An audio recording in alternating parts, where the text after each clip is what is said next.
Il est quasiment 19h sur CNews. Merci d'être avec nous pour Face à Mathieu Bock-Côté. Cher Mathieu, tout de jaune vêtu, bonsoir. Bonsoir. Belle cravate. En hommage à François-Olivier Gisbert, qui porte toujours très bien la cravate jaune. Quand est-ce qu'il revient, François-Olivier Gisbert? Très bien. Il vient de sortir un nouveau livre absolument remarquable, donc on le recevra bientôt. Et c'est rare qu'il sorte un livre qui n'est pas remarquable. Je suis absolument d'accord, mais celui-là, c'est quand même particulier. Oui, mais c'est souvent les auteurs qui écrivent beaucoup, ils disent celui-là, il est particulier. Arthur de Vatrigan, ravi de vous retrouver. Bonsoir. Le point sur l'information, c'est avec Augustin Donadieu. Bonsoir Augustin. Bonsoir Elliot, bonsoir à tous. D'autres régimes de retraite sont possibles. Ce sont les mots de Jean-Pierre Farandou dans les colonnes de Ouest France. Le ministre du Travail évoque dans cet entretien le projet d'un système à points abandonné en 2020 à cause du Covid et qui laissait le choix à chacun du moment de son départ. Il cite également la piste d'une retraite par capitalisation et celle d'un mélange de plusieurs systèmes. Un nouveau mouvement de contestation contre le président américain aux États-Unis. D'importantes manifestations ont commencé samedi partout dans le pays. Des millions d'Américains qui dénoncent, je cite, la prise de pouvoir autoritaire du président républicain. Au total, plus de 2700 rassemblements étaient prévus pour aujourd'hui. Et toujours à l'étranger, l'explosion d'une usine de produits chimiques en Russie a fait 3 morts, 5 autres personnes ont été hospitalisées. Cette société manipulait des substances explosives et remplie d'une mission publique importante dans le contexte de la guerre en Ukraine, selon le gouverneur régional russe.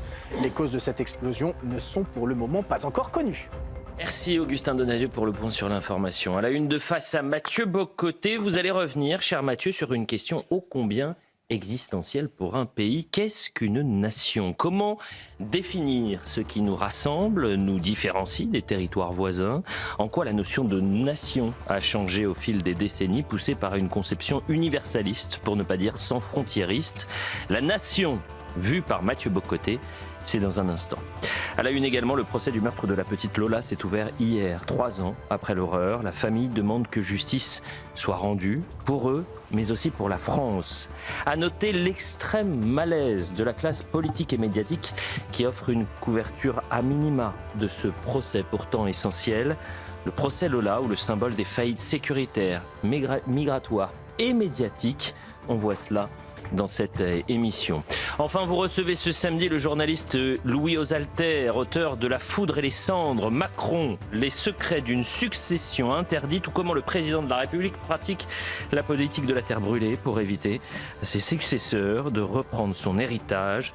Entretien à suivre en seconde partie d'émission. Face à Mathieu Bock-Côté, c'est maintenant. Vous souhaitez revenir sur une question, qu'est-ce qu'une nation, Mathieu Bock-Côté? La polémique entourant les patriotes de la diversité a occupé beaucoup d'espace sur les réseaux sociaux cette semaine, et vous y avez d'ailleurs consacré un édito dans Face à l'info. Mais vous souhaitez ce soir y revenir pour poser à votre tour la question autrefois posée par Ernest Renan, bien sûr. Qu'est-ce qu'une nation? Oui, je crois qu'on doit reprendre cette question à neuf. Qu'est-ce qu'une nation? Parce que j'ai vu ce débat cette semaine, et j'y reviendrai dans un instant, prendre de la place le fameux débat sur les patriotes de la diversité. Qu'est-ce qu'on entend par les patriotes de la diversité? Est-ce que nous sommes devant un type nouveau de patriotisme, un dévoiement du patriotisme? J'y reviendrai dans un instant. Mais j'aimerais la reprendre à travers la question, qu'est-ce qu'une nation? Qu'est-ce qu'une nation? Parce que là, à se dire le patriotisme, patriotisme réfère à patrie, mais de quelle patrie parlons-nous? Alors, petit détour historique nécessaire, 1882. 1882, c'est la conférence de Renan en Sorbonne, où il répond à la question « Qu'est-ce qu'une nation ?» Le contexte, on le sait, il s'agit de légitimer le fait que l'Alsace et la Lorraine reviennent un jour sous souveraineté française, même si elles sont culturellement plus proches de l'Allemagne. Donc, que nous dit dans ce contexte, qui fait suite à un conflit bien évidemment, eh bien, Renan nous dit qu'une nation, c'est d'abord et avant tout une volonté de vivre en commun, un plébiscite quotidien, dit-il. Donc, les Allemands ont une conception de la nation, c'est de la culture, c'est même la race, on le sait au fil de l'histoire, mais c'est essentiellement, disons, la culture. Et de l'autre côté, la France est une nation politique, une nation civique, diront certains. Donc, on aurait 2 modèles de nation qui s'opposeraient. Dans les faits, c'était plus compliqué que ça. Renan avait une vision de la nation beaucoup plus riche que ce qu'on a dit. Moi, je vois des tonnes de gens citer Renan sans arrêt en disant plébiscite quotidien. Chez Renan, il parle de principes spirituels, il parle d'une âme, il parle de la continuité des générations, il parle de l'enracinement. Donc, Renan parle de tout ça, mais il ajoute aussi effectivement le plébiscite quotidien. Ajoutons une chose, la définition française de la nation dont on a parlé pendant des années, elle s'accompagnait du principe d'assimilation. L'assimilation, c'est-à-dire le fait de devenir comme la société d'accueil. À Rome, fait comme les Romains. Ça, faut pas l'oublier. L'assimilation, ça consiste pas simplement à respecter les valeurs de la République. L'assimilation consiste à devenir comme le peuple qui m'accueille. Or, qu'est-ce qu'on voit en France, mais partout en Occident aussi, hein, depuis quelques décennies? Eh bien, la nation s'effondre devant tout. Elle s'effondre symboliquement, on la conteste, parce que la nation serait l'autre nom du racisme, la nation serait l'autre nom de l'intolérance. Elle, donc, une forme de pression qui pousse à la haine de soi. Il y a évidemment l'immigration massive qui change la composition démographique du pays. Et il y a aussi en France, ne l'oublions pas, la pression de l'idéologie révolutionnaire, qu'on nomme aujourd'hui républicanisme, qui consiste à réduire le contenu culturel de la nation pour la définir seulement par le culte des valeurs républicaines ou de l'état de droit. Et c'est ici qu'apparaissent les patriotes de la diversité, ce mouvement créé il y a quelques mois et qui cherche à faire entendre une voix nouvelle dans le débat sur le patriotisme. Alors, que nous disent-ils? On comprend la bonne foi du geste. Hein. Ce sont des gens qui disent il n'est pas nécessaire d'être d'origine française pour être un bon Français et pour être un patriote français. Et c'est très vrai, on peut avoir une origine autre et embrasser le destin d'un pays.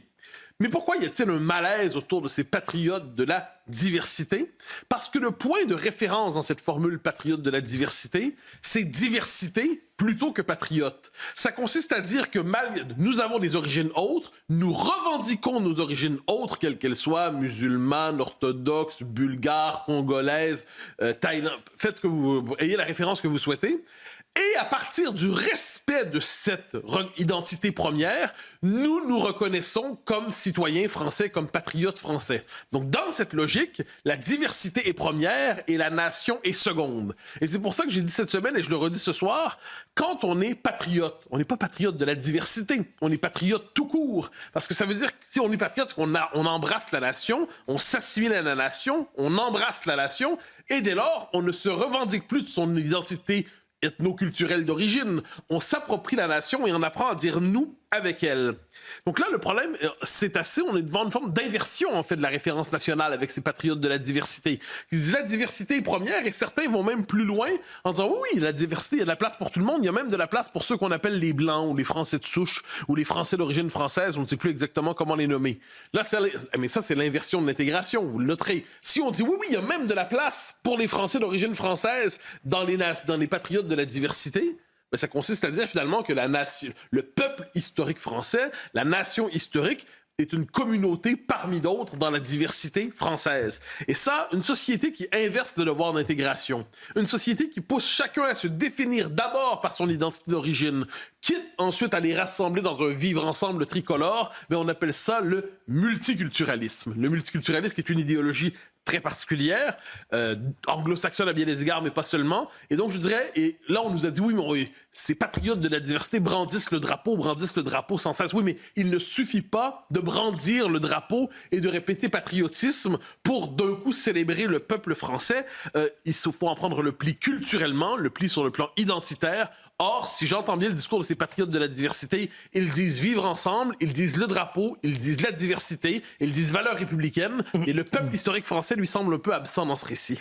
Il y a donc, à vous entendre, plusieurs définitions, Mathieu Bock-Côté, de la nation et des définitions qui s'opposent aujourd'hui. Et c'est justement l'enjeu aujourd'hui en France. On peut dire qu'il y a 3 grandes définitions de la nation qui s'opposent aujourd'hui en France.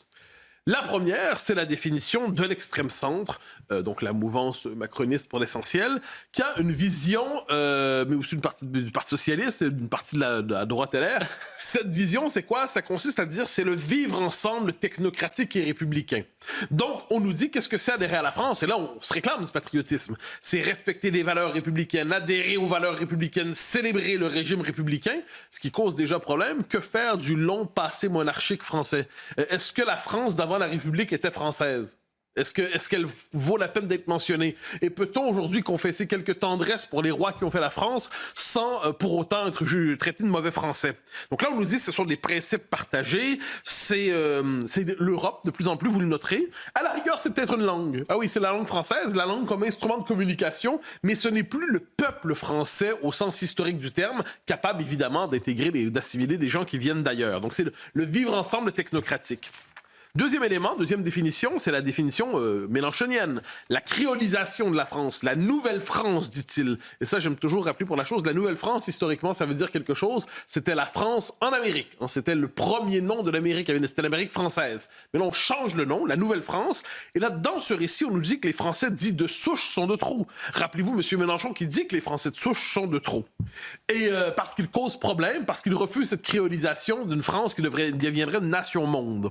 Et entre la définition de l'extrême centre et de la gauche radicale, il y a une proximité idéologique. Quoi qu'on en dise, parce que les deux définissent la nation comme un projet, par des valeurs, des principes, mais jamais par la continuité historique, démographique, civilisationnelle d'un peuple avec son identité, avec son enracinement, d'un peuple lié intimement à une terre, une histoire, une mémoire. Donc, ce qui nous amène à la troisième définition de la nation comme peuple historique. Le peuple historique, c'est un peuple enraciné en son pays, qui a au fil du temps, qui a absorbé des éléments nouveaux, mais qui a justement le souci d'une forme d'identité profonde, d'identité forte. Et je note qu'aujourd'hui, quand vous vous réclamez de cette définition de la nation, on vous assimile au fascisme, on vous assimile au nazisme, à l'extrême droite, bien évidemment. Mais ce qu'on oublie, c'est que par ailleurs, ces trois conceptions ne sont pas également vraies. Le fait est qu'une nation, c'est pas un machin technocratique. Et la nation, ce n'est pas un grand élan de créolisation. Une nation, la définition, c'est le peuple historique. C'est ça la vérité d'une nation. Et je vous invite à lire par ailleurs le texte exceptionnel de Pierre Brochant qui paraît aujourd'hui ou hier dans le Figaro Magazine, où il revient sur les effets de l'immigration massive en France. Et il montre une chose très simple. Eh bien, nous assistons aujourd'hui à une inversion du rapport majorité-minorité dans nos pays. Le peuple historique devient minoritaire. Et juste pour histoire de bien me faire comprendre, je ferai le lien avec la question de l'islam. Alors, soyons... l'islam n'est pas l'islamisme, j'ai l'occasion de le dire. Avec d'autres, je suis d'accord avec le fait que les deux on ne peut pas les confondre. Mais, imaginons dans 50 ans, 60 ans, une France à 50% musulmane. Pas islamiste. Des musulmans tranquilles, qui respectent parfaitement les lois de la République. Aucun souci, mais une France à 50% musulmane. Est-ce que la France serait encore la France dans un tel scénario? Tout comme, imaginons une Algérie à 50% catholique demain. Tout comme, imaginons le Sénégal peuplé de Norvégiens, développé et ainsi de suite. Donc peut-être doit-on se rappeler une chose, c'est qu'une nation, justement, ce n'est pas qu'un vivre ensemble, ce n'est pas qu'une juxtaposition de communautés, ce n'est pas simplement un drapeau planté sur tout cela, mais cette réalité de l'histoire, on tend à l'oublier aujourd'hui. Mathieu Bocoté, ce débat est-il exclusivement français? Ah ben non, pas du tout. C'est le moins qu'on peut dire, il traverse tout le monde occidental. Prenez les États-Unis. Les États-Unis, longtemps, c'est une nation qui s'est vue comme WASP, White Anglo-Saxon Protestant. Elle s'est élargie ensuite à l'ensemble de ces éléments européens. Elle s'est ensuite élargie davantage sur le mode de l'universalisme américain. Elle a basculé ensuite dans un multiculturalisme assez agressif. Mais aujourd'hui, elle cherche à redécouvrir ses origines historiques, ses origines identitaires. Les Américains se disent « nous ne sommes pas que les principes universalistes de la nation américaine ». Israël, rappelez-vous, dans les années 90, un débat oublié aujourd'hui. En Israël, il y avait le débat sur le post-sionisme. Et on nous disait qu'Israël, pour être une véritable démocratie, ne devait plus être un État juif. Devait renoncer à sa judéité pour embrasser une définition désincarnée d'Israël. Les Israéliens sont revenus de cette étrange idée, heureusement. La Grande-Bretagne, vous noterez en Grande-Bretagne, quand on met de l'avant le drapeau anglais, je ne parle pas du drapeau britannique, le drapeau anglais, on présente ça comme une marque d'intolérance et de racisme. Donc en Grande-Bretagne, le rappel de la composante anglaise de l'identité est présenté comme du racisme. Au Québec, on a ce débat-là autour de la majorité historique francophone qui compose le Québec. Est-ce que cette majorité historique francophone est une communauté parmi d'autres ou est-ce que c'est le tronc commun de la nation? Je terminerai ce premier édito de la manière suivante. Il y a un certain universalisme aujourd'hui qui est essoufflé. Il y a un universalisme qui se décompose sous nos yeux. L'aspiration universaliste demeure belle, mais on est devant un retour des identités profondes partout dans le monde aujourd'hui. L'Europe ne peut pas être le seul continent à refuser ce retour des identités profondes et la France, le peuple français, ne peut pas être le seul à vouloir censurer sa propre existence sur son territoire. Arthur de Vatrigan, je me tourne vers vous et je vous pose cette question qu'on se pose depuis le début de l'émission. Qu'est-ce qu'une nation? Et est-ce qu'il y a aujourd'hui un retour justement de ce débat, cette définition des nations qui s'opposent et ce conflit finalement civilisationnel? Si avec le magazine L'Incorrect, on a lancé la collection L'Art d'être français, c'est évidemment pour rappeler pourquoi un Français n'est pas un Allemand, pourquoi il n'est pas un Algérien, un Afghan, et surtout pourquoi il n'est pas un Anglais. Et pour rappeler également que si la France n'est pas forte, que la France n'est pas belle, elle est bien plus que là, la France est grande, et qu'il faut être dévoré par l'hubris ou être bougrement malheureux pour se permettre de lui agrafer un autre mot comme France de la diversité. Alors pour certains, la France semble être qu'une idée, c'en est une, mais c'est aussi et peut-être surtout une terre, parce que nous avons sous nos pieds 15 milliards de tombes qui pèsent plus lourd que 50 millions de vivants, comme l'écrivait l'historien Pierre Chonu. Alors la France n'est pas diverse, la France est plurielle et universelle, mais pas comme les progressistes l'entendent. La France est universelle parce qu'elle procède d'un enracinement qui est lui-même universel, et cet enracinement a des racines plurielles, romaine politiquement et artistiquement, grecque philosophiquement et esthétiquement, chrétienne et juive spirituellement, et celte politiquement. Donc la France n'est pas diverse, elle est plurielle, et ça signifie quoi qu'elle a des racines plurielles? Ça signifie qu'elle est arborescente. Et c'est pourquoi elle a illuminé le monde, mais à force de lui couper ses racines et de détourner les branches de son origine, elle pourrait bientôt s'éteindre. C'est quand j'ai senti à quel point la France était périssable que j'ai découvert que j'étais français, redevable à la France nombre de choses, et qu'il m'était important d'acquitter cette dette, écrivait Alain Finkielkraut. Malheureusement, beaucoup n'ont pas la grandeur d'âme du philosophe, et nombreux sont ceux qui voient la France au mieux comme une créance, au pire comme un butin.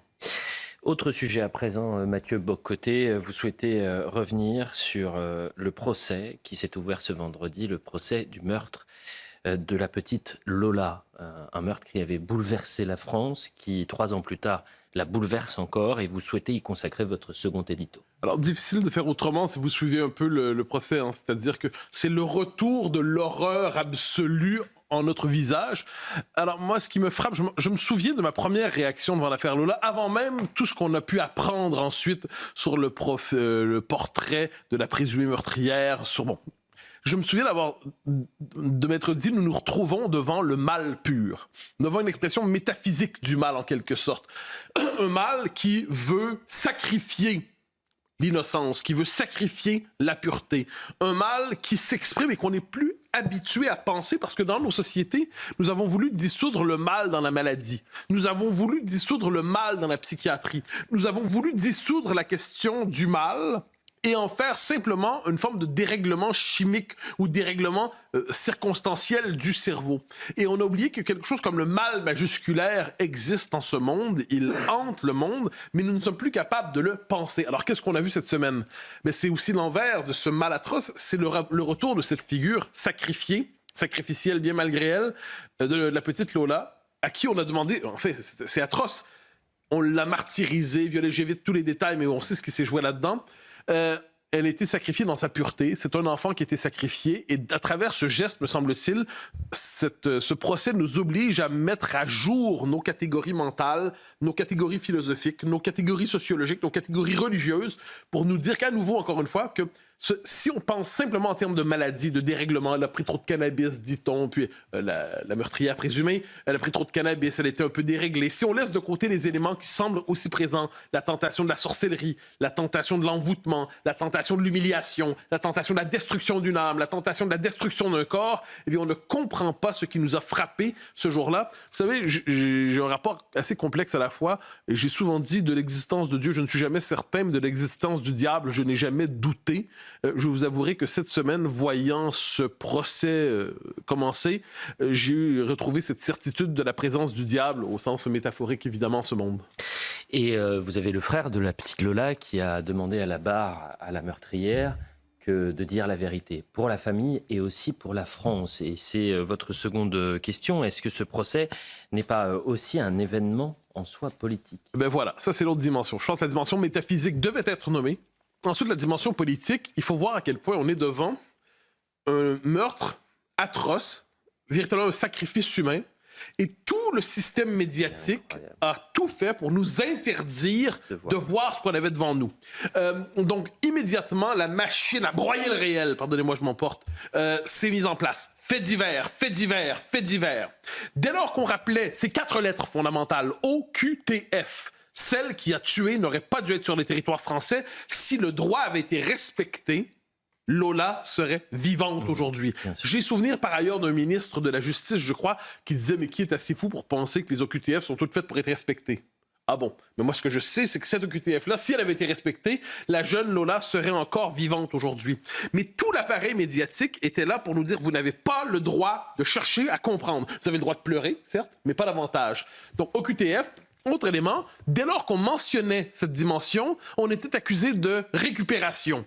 Et rappelez-moi, à ce moment-là, je me souviens très bien, je me suis dit finalement, le pas de récupération, c'est le nouveau pas d'amalgame. Hein. Rappelez-vous, cette époque où chaque fois que quelqu'un se faisait exploser ou assassinait sur le mode de la Wagbar, on nous disait pas d'amalgame, pas d'amalgame, pas d'amalgame. Là, c'était pas de récupération, pas de récupération, pas de récupération. C'est une méthode, en fait, de détournement du réel. C'est une méthode soviétique de négation du réel pour nous interdire de réfléchir à ce que nous voyons devant nous aujourd'hui. Je pense que cet événement, ce procès, s'il est correctement compris, sera pensé aussi comme un événement politique qui en dit beaucoup sur la faillite sécuritaire de la France, qui en dira beaucoup aussi sur la faillite médiatique, du récit médiatique en France, qui en dira beaucoup, je l'ai dit, sur la faillite de nos catégories premières pour penser le mal dans nos sociétés. Mais je crains que ce procès, justement, ne soit traité sur le mode secondaire, parce que si on le regardait en face, il nous dirait trop de choses sur ce qui arrive à ce pays. Et ce malaise qui se poursuit 3 ans plus tard. Ah, bien sûr. On y pense et on est... Mais le traitement médiatique qui est en effet depuis 24 heures, Mathieu Bock-Côté, est hallucinant. Oui. C'est-à-dire que c'est à minima, et c'est pour dévoiler les excuses de la meurtrière à la balle, sans parler évidemment des questions de société. Parce qu'il ne faut pas voir ce que des millions de Français ont vu. Et pensons bien évidemment à la famille de la petite Lola. Je me tourne vers vous, à Arthur de Vatrigan, là aussi. Est-ce que c'est un événement, alors le terme est peut-être dur, mais est-ce que cette affaire est un traumatisme qui bouleverse la France et qui nécessite de se poser des questions ô combien importantes, politiques notamment? C'est toujours un traumatisme quand le mal, avec un M majuscule, épouse un visage. Avec ce procès, on replonge dans les abysses de l'âme humaine qui, monstrueusement, nous rappelle comment le mal et le bien jouent encore en l'homme et comment, dans les ténèbres, l'innocence, en effet, est sacrifiée. Alors, aucun homme ne tuera le mal et ceux qui ont cru pouvoir le tuer un jour, ça s'est fini en massacre. Mais chaque histoire monstrueuse rappelle surtout que personne n'est à l'abri et que le mal a toujours existé selon les époques, mais que selon les époques, il était plus ou moins présent et plus ou moins intense. Et qu'il est vrai, ces derniers temps, on a quand même le sentiment en France que c'est un peu sa tournée générale. Et lorsqu'on voit que la France squatte les podiums de consommation de psychotropes, de drogue, de taux de suicide, de consommation de porno, on peut évidemment se rappeler toujours et toujours Bernanos, qui disait qu'on ne comprend absolument rien à la civilisation moderne si l'on n'admet pas tout d'abord qu'elle est une conspiration universelle contre toute espèce de vie intérieure. Mais si je reviens spécifiquement au cas de la petite Lola, évidemment que l'horreur aurait pu être évitée, parce que Lola n'aurait jamais dû croiser son bourreau, mais jamais de la vie. Et que l'homme, malgré sa petitesse, a pour lui cette civilisation façonnée depuis 2000 ans, c'est-à-dire son cadre, ses lois, ses mœurs, ses frontières, son État, qui est garant de sa sécurité et de son humanité. Mais encore faut-il que cet État assume son rôle, encore faut-il que la politique s'en rappelle, mais en fait, ils ne s'en rappellent pas parce qu'ils préfèrent obéir à la doxa, qui décide qui sont les coupables et les victimes et qui ordonne quand il faut hurler ou quand il faut se taire. Alors on peut se tromper, on peut faillir, évidemment, même un magistrat, même un garde des Sceaux, même un président. Mais quand jour après jour, de plus en plus de personnes venues d'ailleurs viennent pour tabasser, violer, tuer, au nom de la haine, au nom de conviction ou par folie, et qu'on persécute ceux qui le dénoncent, quand l'administration française ne voit pas où est le problème à offrir un visa étudiant pour un bourreau qui va avoir un CAP de restauration, quand l'État permet qu'une OQTF ne soit pas appliquée, quand Macron, jour d'ouverture du procès de Lola, renoue avec le léchage de la bouche de l'État algérien, pays d'origine et pays de la bourreau, il devient difficile aujourd'hui de cacher que la France est devenue un asile sans droit. Et je le dis aux téléspectateurs, il faut revenir sur les archives et des débats politiques qu'il y a pu avoir il y a 3 ans, des débats absolument sidérants. Et dans l'heure des pros ce soir, ne vous inquiétez pas, on a sorti quelques séquences et notamment un échange entre M. Retailleau, c'était au Sénat à l'époque, et Mme Elisabeth Borne. Je voulais aussi une séquence sur la faillite médiatique, mais nos confrères ont refusé de nous vendre la séquence. Il y a peut-être un petit malaise. On revient dans un instant. Louis Osalter sera notre invité. Il est journaliste, auteur de La Foudre et les Cendres. Macron, les secrets d'une succession interdite. À tout de suite. Quasiment 19h30 sur CNews. Merci d'être avec nous pour la suite de Face à Mathieu Bock-Côté. Toujours avec Mathieu, bien sûr, avec Arthur de Vatrigan. Et nous a rejoint sur le plateau Louis Osalter. Merci d'être avec nous. Bonsoir. Vous êtes journaliste, vous êtes écrivain. Vous avez publié La foudre et les cendres, Macron, les secrets d'une succession interdite. Alors, j'ai l'habitude de vous demander, mais pourquoi vous invitez Louis Osalter ce samedi soir? J'ai l'impression que si je pose cette question... la réponse est très rapide, Vous aurez plutôt voilà, et plutôt évidente. Il y a une sorte de comique de répétition. Involontaire. Mais non, par ailleurs, non, effectivement, vu la séquence politique qui est la nôtre, pour chercher à comprendre à la fois la politique du président, mais sa psychologie, celle de son entourage, et peut-être la question de la suite. Louis Osalter, bonsoir. Bonsoir. Alors, question première, et nous irons au cœur du livre ensuite, mais j'ai l'impression que de plus en plus de gens, lorsqu'ils analysent le président de la République, Emmanuel Macron, délaissent le vocabulaire politique pour emprunter plutôt une réflexion quasi psychologique. On cherche à comprendre le personnage parce que, comme s'il avait une rationalité singulière, parce que sa politique serait incompréhensible selon certains. Alors, j'aimerais vous poser cette question. Est-ce que vous remarquez cette manière d'aborder le cas Macron aujourd'hui, ou est-ce que ça demeure périphérique? Oui, non, c'est central. Alors, ça n'est pas nouveau, bien sûr. Hein. On pense au livre de Catherine Ney sur Nicolas Sarkozy, à tout ce qui a été analysé dans les psychologies présidentielles. Moi-même, en général, j'essaie de me tenir à l'écart de ça. Et voilà pourquoi je pose la question. J'espère... Non, mais bien sûr. Alors, en général, je me retiens de faire uniquement de la psychopolitique, et j'espère que c'est le cas dans le livre. Mais il est vrai que les questions qu'on me pose sur Emmanuel Macron depuis la dissolution, elles sont d'abord d'ordre psychologique, en effet, avant d'être d'ordre politique. Parce que ça paraît irrationnel. Parce qu'en fait, il y a de l'irrationalité qui s'est abattue dans la vie politique française. Alors, depuis 2024, depuis juin 2024, c'est spectaculaire. Mais dans le livre, j'essaie de remonter à avant des occasions manquées, des rendez-vous manqués, où la stratégie politique du président, en effet, a souffert d'irrationalité. Alors, soit... Deux hypothèses. Soit il est purement irrationnel, c'est un être qui ne réfléchit plus, qui ne pense plus. Soit il a une rationalité qui est propre. Et moi, ce que j'explique, et je donne un seul exemple qui est celui de la décision de la dissolution, le plus stupéfiant, c'est qu'au moment où il dissout l'Assemblée nationale, au moment même où il le fait, il pense qu'il a un coup de poker à jouer et il pense qu'il y a un trou de souris par lequel il peut gagner. Donc ça nous donne une idée de la rationalité de cet homme qui en fait a sa propre logique, sa propre rationalité. Il pense que son équation personnelle peut bouleverser la donne et renverser la déculottée électorale qu'il s'était pris. On s'en rappelle, c'était les européennes de juin 2020. Eh bien voilà, nous y sommes. Donc il y a les européennes, les législatives, il y a la dissolution ensuite. Est-ce qu'Emmanuel Macron comprend, parce qu'on voit les sondages en ce moment, plus de 80% des gens souhaiteraient qu'il parte d'une manière ou de l'autre, ou à tout le moins ne lui font plus confiance. Est-ce qu'il comprend sa déconnexion relative avec le pays, ou il croit qu'il y a une connexion plus intime, plus profonde, d'une autre nature, qui relève peut-être de l'histoire, et qu'il peut toujours revenir? Est-il de ces hommes politiques qui croient toujours en leur résurrection possible? Oui, tout à fait. Ah oui, il en est, et encore aujourd'hui. Parce qu'au moment de la dissolution, il pense, lui, ce qu'il aveugle quelque part, il pense avoir une connexion au pays qui est différente de la connexion que peut avoir la classe politique, le monde parlementaire, les partis. Il se pense quelque part comme l'homme qui a un lien direct avec les Français. Et c'est vrai que c'est le sens du suffrage universel, ça a été créé pour ça, pour que le président tire sa légitimité directement du peuple et qu'il puisse enjamber la classe parlementaire et politique au moment où il y a des échéances cruciales. Donc il pense ça au moment où il dissout, et moi je raconte une scène où j'étais, juste avant la dissolution, il commémore le débarquement de Normandie, les 80 ans du débarquement de Normandie. 2 jours avant la dissolution, donc le vendredi, il y a un mode foule à Bayeux. Il fait un discours, ça se passe très bien, il y a une petite foule qui est là, assez franchouillarde, des gens qui sont venus pour voir le président, pour voir Brigitte Macron, pour qu'il l'écoute poliment. Et ensuite, le bain de foule se passe très bien. En fait, si on s'en tient à cette scène-là, on a l'impression que le roi et la reine sont parmi le bon peuple, très bien accueillis, et que les mauvais sondages n'existent pas, le chaos n'existe pas, l'impression de mépris, enfin tout ce qu'on dit. Même Elisabeth Borne, de mémoire, je crois que c'est dans cette scène, a l'impression d'être célébrée par la population. Parce qu'on lui demande des selfies. Sauf qu'au moment où elle parle avec les jeunes qui lui demandent des selfies, elle lui parle des élections européennes en disant on compte sur vous dimanche. Et ils disent oui, on va voter pour Bardella. Donc vous voyez, la déconnexion est là quelque part. Il y a quand même la société du selfie est déconnectée de la société de la conviction politique. Ça, je crois qu'Emmanuel Macron, qui pourtant avait traversé les gilets jaunes, les mauvais sondages, une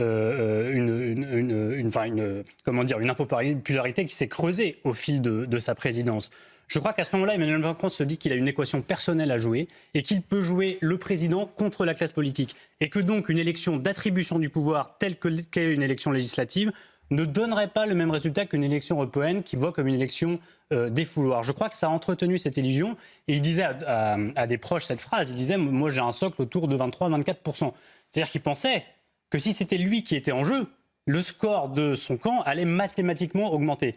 Évidemment, ça ne s'est pas du tout ce qui s'est produit ensuite aux élections législatives. Mais pour répondre à votre question fondamentale, est-ce qu'il est de ces hommes qui croient qu'il a un destin d'exception, qu'il a un génie politique d'exception et que sa résurrection sera toujours possible? Oui, bien sûr, oui, et on parlera sans doute de son envie de revenir plus tard, bien plus tard. Oui, on va parler dans quelques instants de 2032, prochaine élection macroniste, mais d'abord et avant tout, Arthur de Vatrigan. Oui, beaucoup s'interrogent sur la stratégie politique d'Emmanuel Macron. Il y a des zones d'ombre, chacun fait des paris. Et vous affirmez qu'aux législatives de 2024, avant que le second tour livre son verdict de la tripartition, il envisageait très sérieusement de nommer Marine Le Pen à Matignon et donc de faire une cohabitation. Et ça, c'est quand même une hypothèse qui n'était pas crue majoritairement. Alors en fait, comment expliquer ? Alors déjà, il y a le premier tour. Au premier tour, il y a évidemment le désaveu de tout ce que j'expliquais là, bien sûr. Et on voit que, quoi qu'il se passe au second tour, il n'y aura plus de majorité macroniste. Donc une page se tourne quand même, c'est un tournant de sa présidence. Ensuite, il y a un Rassemblement national qui triomphe au premier tour. Et à ce moment-là, on sent d'ailleurs une hésitation sur le fameux barrage républicain. Emmanuel Macron ne fait rien le soir du premier tour, il ne fait rien pour qu'il y ait des désistements dans son camp. Au contraire, les quelques-uns qui lui demandent son avis, il dit « maintiens-toi ». Il demande à des candidats qui sont dans une triangulaire où il y a un candidat Rassemblement national qui est favori, il demande des maintiens. Et c'est Gabriel Attal qui va lui couper de l'herbe sous le pied en faisant sa grande allocution et en entonnant le refrain de tout sauf le Rassemblement national, quitte à faire élire d'ailleurs des candidats de la France insoumise, à favoriser leur élection. Mais Emmanuel Macron ne lui était pas favorable à cette stratégie, il s'est simplement fait rouler dessus, parce qu'à ce moment-là, il n'a plus la légitimité pour imposer ses propres consignes à son camp. Chacun est un peu éclaté et fait ce qu'il veut. Et la tête de campagne macroniste, ça devient Gabriel Attal qui prépare le hold-up. Emmanuel Macron, en effet, avait ourdi un plan en cas de victoire, en cas de majorité relative ou absolue du Rassemblement national. À un proche qui lui demande s'il avait vraiment nommé Jordan Bardella, s'il aurait nommé Jordan Bardella en cas de victoire du RN, il a répondu « Non, j'aurais nommé Marine Le Pen ». Pourquoi ? Parce qu'il voulait mettre Marine Le Pen face à la marche du pouvoir. Le plan du Rassemblement national, c'était, et c'est toujours d'ailleurs, qu'il y ait des élections législatives, que Jordan Bardella aille à Matignon et prépare quelque part le terrain pour une Marine Le Pen présidente. Et là, je passe, évidemment, je mets de côté tout ce qu'il y a de judiciaire et tous les aléas judiciaires qui pourraient empêcher ce scénario. Emmanuel Macron voulait proposer Matignon à Marine Le Pen s'il y avait une majorité RN pour qu'elle soit en position de faire le choix du pouvoir ou pas. C'est-à-dire que si elle acceptait elle-même entrait dans le grenage du pouvoir, elle avait Matignon et ça risquait de brûler, cramer son capital politique pour la suite et donc d'annihiler quelque part ses chances de l'élection présidentielle.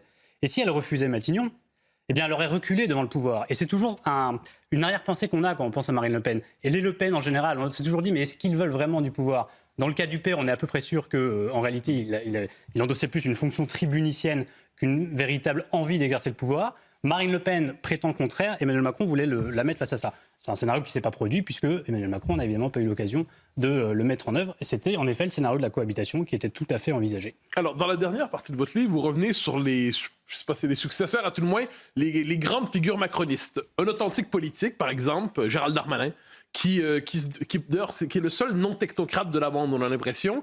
Plusieurs autres, mais donc Elisabeth Borne, Édouard Philippe, Gabriel Attal, Gérald Darmanin. Et on se demande, en disant, qu'ont-ils en commun sur le plan doctrinal, si je peux me permettre? Est-ce qu'ils ont quelque chose comme des convictions partagées parce qu'elles n'apparaissent pas immédiatement au premier regard? Oui, et d'ailleurs, c'est en ce sens qu'en ce moment, et je crois que la suspension de la réforme des retraites n'en apporte confirmation, il y a un délitement en fait, de ce qui a pu être le corpus macroniste. On avait déjà du mal à le cerner, il est aujourd'hui de plus en plus difficile à le saisir parce qu'on a l'impression que l'envie de s'accrocher au pouvoir justifie le fait de passer par perte et profit la seule réforme structurelle du second quinquennat. Et ça nous ramène effectivement à cette question. Est-ce qu'il y a un corpus macroniste et est-ce que les gens, les quelques personnalités politiques qui ont émergé de ces années Macron ont un corpus tel qu'il est? Prenons Édouard Philippe, j'en dresse un portrait personnel mais aussi idéologique. Bon, c'est le juppéisme réincarné, voilà, et d'ailleurs il l'assume. C'est un peu le même corpus, légèrement actualisé, que Alain Juppé proposait en 2016 quand il a échoué à la primaire de la droite. Gérald Darmanin, il tient des propos intéressants, j'ai longuement rencontré pour ce livre. Il fait carrément en fait le procès du macronisme. Oui. C'est-à-dire il dit les gens sont en attente de protection régalienne et de protection aussi sociale, et le macronisme a fait l'inverse. Il n'y a pas eu de protection régalienne parce que sur la sécurité et l'immigration, c'est l'angle mort entre tous des années Macron. Et le libéralisme macroniste l'a rendu impopulaire parce qu'il y avait cette attente de protection sociale à laquelle voulait répondre Gérald Darmanin. Ça n'a pas empêché d'être ministre et de continuer à être ministre de gouvernement sous Emmanuel Macron, mais il dresse un procès idéologique du macronisme. Et Gabriel Attal, on a du mal à suivre. Alors, c'est la créature, évidemment, entre toutes, purement macroniste, c'est-à-dire que personne ne le connaissait avant les années Macron. Emmanuel Macron en a fait un Premier ministre éphémère, mais un Premier ministre tout de même. Et c'est aujourd'hui le chef du parti présidentiel qui n'a plus grand-chose de présidentiel. Un jour, il est pour envisager de légaliser la GPA. L'autre jour, il veut interdire le voile aux fillettes de moins de 15 ans. On sent qu'il se cherche. Et le simple fait que Gabriel Attal se cherche montre qu'il n'y a aucun corpus élaboré qui ressorte de ces années Macron. Alors justement, il y a deux éléments là-dedans. C'est-à-dire, d'un côté, effectivement, le macronisme semble absolument d'une plasticité idéologique totale. S'il faut aller très à gauche ou très à droite selon les circonstances, on ira. Parce que l'essentiel étant, si je comprends bien, de conserver le pouvoir à tout prix. Ce qui nous ramène à Emmanuel Macron qui ne peut pas se représenter cette fois-là. J'ai toujours cru, à tort peut-être, qu'il se voyait président de l'Europe ou quelque chose de semblable, le rôle que s'était souhaité Giscard en d'autres temps. Mais à vous lire, à la fin, on comprend qu'il se voit peut-être encore président de la République en 2032. Est-ce que les Français doivent s'attendre à un retour d'Emmanuel Macron en 2032? Peut-il lui-même s'imaginer ailleurs qu'au sommet de l'État? Alors je crois qu'il n'imagine pas. Il imagine plein de choses sans doute, ou en tout cas ses proches imaginent beaucoup de choses pour lui, pour l'après. Je crois qu'on aura des exercices assez classiques, des voyages, des conférences, des actions caritatives, bref, un ancien président. Mais un ancien président qui d'abord sera dans la force de l'âge, je rappelle qu'il aura 49 ans en quittant le pouvoir, donc il a la vie devant lui quelque part, en tout cas ça peut être la durée d'une vie politique. Je rappelle l'âge de François Mitterrand, de Jacques Chirac, entre autres quand ils avaient été élus. Son ambition européenne, elle est réelle, mais aujourd'hui, il n'y a pas de poste. Il voit l'Union européenne de l'intérieur. Il participe aux réunions interminables entre chefs d'État et de gouvernement, avec la présidente de la Commission, le président du Conseil européen. Je pense qu'il voit de l'intérieur que ces postes-là ne correspondent pas à l'idée qu'il se fait de lui-même, mais l'idée aussi du rôle politique proéminent qu'il veut occuper. Je crois que la fonction présidentielle française, parce qu'elle a de monarchisme quelque part, d'héritage monarchique, correspond tout à fait à son tempérament et à son envie aussi de mettre en scène son pouvoir, parce que ça, c'est aussi un fil rouge du livre. Il conçoit un peu sa présidence comme une pièce de théâtre dont il doit être le personnage principal jusqu'au bout. Et il y a une loi d'airain sous la Ve République. Tous les présidents qui avaient l'état de santé leur permettant de tenter un retour l'ont fait. De Giscard à Sarkozy, en passant par François Hollande, qui a toujours cette idée au fond de sa tête. Mais si je vous comprends, donc 2030, Macron 2032, et ses proches en parlent ouvertement. Ce n'est pas un délire, c'est une possibilité pas une blague. bien réelle. Mais c'est non seulement une possibilité, mais lui-même il a fait l'allusion dans des interviews, et quand on parle à ses proches, ça ne sont plus des allusions, ce sont des affirmations. Donc la vie d'Emmanuel Macron après la politique, c'est la politique. Et cette fonction présidentielle, c'est une drogue, c'est une véritable drogue. On veut y retourner une fois qu'on l'a quitté. Alors peut-être trouvera-t-il... la question, en fait, c'est comment s'occupe-t-il pendant 5 ans et comment fait-il pour qu'un ancien président, impopulaire, décrié, qui partira peut-être avec le goudron et les plumes, comment fera-t-il pour réendosser le rôle d'un personnage politique, pour reproposer de la nouveauté, là où il avait su le faire, évidemment, en 2017. C'est tout le défi qui est devant sa tentative de retour politique. Mais retour y aura-t-il? Oui, j'en suis persuadé. Arthur de Vatrigan. Donc vous avez dit que la fonction présidentielle, c'est une drogue, mais c'est aussi une solitude, ce qu'on retrouve dans votre livre. Est-ce que le macronisme, en tout cas la présidence Macron, était une solitude atypique, particulière par rapport à d'autres présidents? Est-ce que c'est une solitude volontaire? Vous dites qu'il veut être au centre du jeu, donc il a naturellement éliminé tous ses conseillers. Et quel est le moteur, au-delà de son délire narcissique d'être au centre, quel est le moteur du macronisme en politique? Quoi, d'Emmanuel Macron en politique? Alors, la solitude, effectivement... Ça aussi, c'est un classique de l'Élysée. Les anciens présidents en parlent assez volontiers. Le fait que le pouvoir isole parce que les conseillers deviennent des courtisans, qu'ensuite ils partent quand ils sentent que la soupe sera meilleure ailleurs et donc quand ils préparent la suite. Tout cela crée évidemment de l'isolement. Dans le cas d'Emmanuel Macron, il y a quand même quelque chose de particulier. C'est un homme qui n'a pas eu il n'a pas eu une longue vie politique avant la présidence. C'est le premier mandat électif qu'il n'ait jamais eu. Et donc, il n'a pas nourri les compagnonnages anciens que pouvaient nourrir d'anciens présidents avant lui. On pense à François Mitterrand, qui avait un Michel Charasse à l'Élysée, par exemple. Donc, il pouvait activer toutes sortes de capteurs, de gens qui lui disaient en face ce qu'il ne voulait pas entendre. Jacques Chirac a tenté sa chance à l'élection présidentielle maintes fois avant d'être élu. Et ça vous crée non seulement des cicatrices, mais aussi des amitiés, des gens qui ne sont pas partis dans les tempêtes. Emmanuel Macron n'a pas connu cela. D'abord parce qu'il n'a pas eu de jeunesse quelque part. Quand on rencontre sa professeure de théâtre et qu'on en fait son épouse, enfin qu'ils se sont mariés quelques années plus tard, il est évident que tout dans sa biographie le rend particulier. Tout a été accéléré. Et par conséquent, je crois qu'il manque cette dimension cette dimension amicale de compagnonnage et de gens qui, quand vous êtes au poste qu'il exerce et quand tout le monde se détourne de vous, peuvent vous dire franchement les choses et peuvent être aussi des cordes de rappel. Je crois qu'il n'a pas ça. Et puis il donne aussi le sentiment de se suffire à lui-même, Emmanuel Macron. Il ne cherche pas spécialement. Alors évidemment, il peut envoyer des messages toute la nuit à plein de gens pour leur demander quel est ton conseil, comment tu vois les choses. Ça, il fait ça souvent. Mais sa décision politique sera souvent sa première intuition, comme si en fait il entendait mais qu'il n'écoutait pas. Alors, à vous lire aussi, un autre personnage qui apparaît dans tout ça, qui est finalement le Premier ministre qu'il aura bien aimé, Jean Castex. Oui. Pourtant honorable certainement, mais plutôt oublié. Donc on a l'impression que Emmanuel Macron tolère très mal les figures politiques autour de lui, les figures qui sont portées par leur propre destin, que ce soit François Bayrou, que ce soit Gérald Darmanin, que ce soit d'autres. Les politiques, il ne les aime pas autour de lui, comme si finalement il préférait les conseillers techniques et le plus grand d'entre eux, Jean Castex. Bien sûr, non, bien sûr, ça c'est très propre au macronisme et on l'a vu dès le début. L'élection d'Emmanuel Macron, qu'il le veuille ou non, ça passe par-dessus bord toute une génération politique. Souvenez-vous tous ces anciens ministres de Nicolas Sarkozy qui ne le sont jamais redevenus parce qu'ils appartenaient à ces cadras, quinquas, qui nourrissaient des ambitions présidentielles. Mais le saut générationnel induit par l'élection d'Emmanuel Macron fait qu'au lieu, lui, de les appeler quelque part à participer à des gouvernements, il a voulu parfaitement les passer par-dessus bord pour nommer des gens comme Elisabeth Borne, Nicolas Hulot et autres profils similaires. Donc des profils qui passaient par pairs et profits les parcours politiques traditionnels au sens où on l'entend en général. Donc oui, il y a eu presque cette volonté de dépolitisation au moment de l'avènement d'Emmanuel Macron, c'est-à-dire que ceux qui savaient, les sachants, se retrouvaient au pouvoir et allaient l'exercer différemment d'avant. C'était en germe dans la promesse du macronisme. On a vu que ça n'a pas marché. Se dépolitiser la politique dans un pays comme la France, évidemment, ça ne fonctionne pas. Les clivages se recréent de toute façon. Dans le cas d'Emmanuel Macron, c'était Marine Le Pen qui a consolidé une offre politique face à lui parce qu'on avait un miroir entre tout cela. Donc ensuite, on voit qu'il y a quand même des politiques autour d'Emmanuel Macron. En fait, les rares qui s'en sortent, c'est ceux, on le voit, qui en fait font de la politique. Un Gérald Darmanin, c'est un pur politique, il n'a jamais rien fait d'autre dans sa vie. Et on voit qu'en fait, dans la jungle, dans l'environnement darwinien autour d'Emmanuel Macron, on voit qu'à la fin, en fait, qui restera ? Il restera des politiques. Pas beaucoup, mais il restera des politiques. Il ne restera pas Jean Castex, dont on est ravi qu'il soit nommé à la présidence de la SNCF. Mais vous voyez qu'à la fin, c'est toujours la politique qui gagne. Par contre, sous quelle forme peut-elle sortir d'un quinquennat tel que celui d'Emmanuel Macron, sans un corpus structuré, figé, identifié ? Ça, on n'en sait rien. On n'en sait rien du tout. Arthur de Vatrigan. Alors là, on est dans une période un peu calme. Il y a peu de chances que ça dure.